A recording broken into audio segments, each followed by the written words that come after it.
jangan suka memberikan pandangan yang kosong. Karena kalau kita tiba-tiba berusaha mengingat sesuatu terus pandangan kita kosong mengarah ke atas, orang pun akan bingung. Farhan, mantan penyiar radio, mantan host TV, ya walaupun sekarang di DPR. Sekarang kita mau belajar dari Mas Farhan, bagaimana berbicara di depan publik sehingga bisa mendapat perhatian dan dapat respect orang. Cara bicara seperti apa?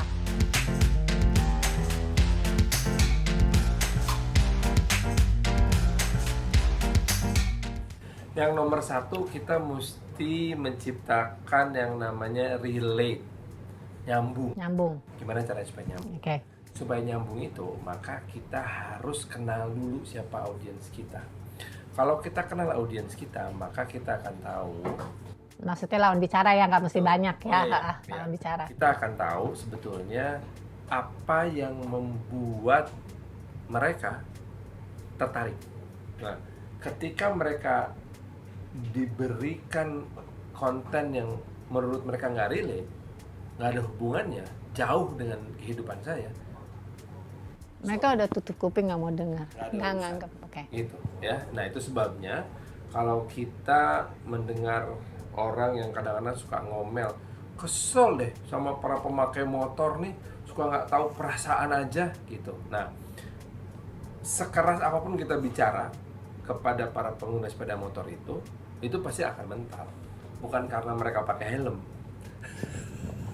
ya, tetapi karena para pengguna sepeda motor ini merasa bahwa apa yang disampaikan atau komplain itu nggak relate dengan mereka, nggak memberikan keuntungan apa-apa. Sementara sebetulnya kalau untuk pengemudi sepeda motor, yang bermasalah itu yang pengemudi mobil. Udah nyaman, enak, masih klakson lagi, nggak punya perasaan, kan gitu. Nah, jadi kita kalau ingin menjadi seorang pembicara yang nyambung sama si audiens kita atau teman ngobrol kita harus kenal mereka, be in their shoes, know how it feels to be the audience.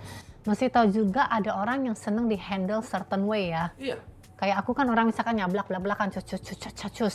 Tapi ada orang yang tidak mau dikeraskan seperti itu, maunya polite, halus, pelan. Jadi mungkin karena itu. Mungkin juga karena setiap orang punya karakter sendiri. Buat saya yang paling penting basicnya adalah yang pertama eye contact.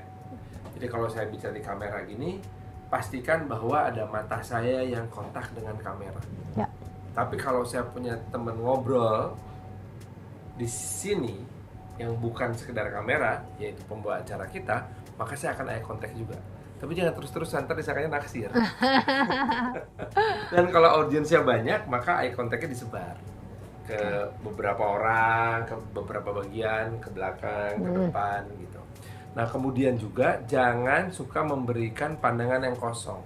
Karena kalau kita tiba-tiba berusaha mengingat sesuatu terus pandangan kita kosong mengarah ke atas, orang pun akan bingung. Ngelamun dikira. Disangkanya ngelamun dan ngomongnya pasti ngelantur. Itu tuh bahaya sekali.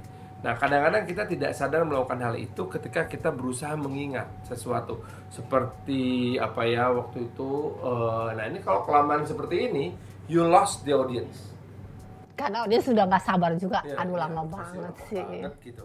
Jadi kalau sampai kita mesti mengingat sesuatu, maka yang harus kita lakukan adalah tanya balik sama audiens. Saya tuh pernah waktu itu coba cari sesuatu yang relate dengan hal itu. Misalnya, saya waktu hari apa ya, pokoknya hari itu tuh sebelum Kamis kok.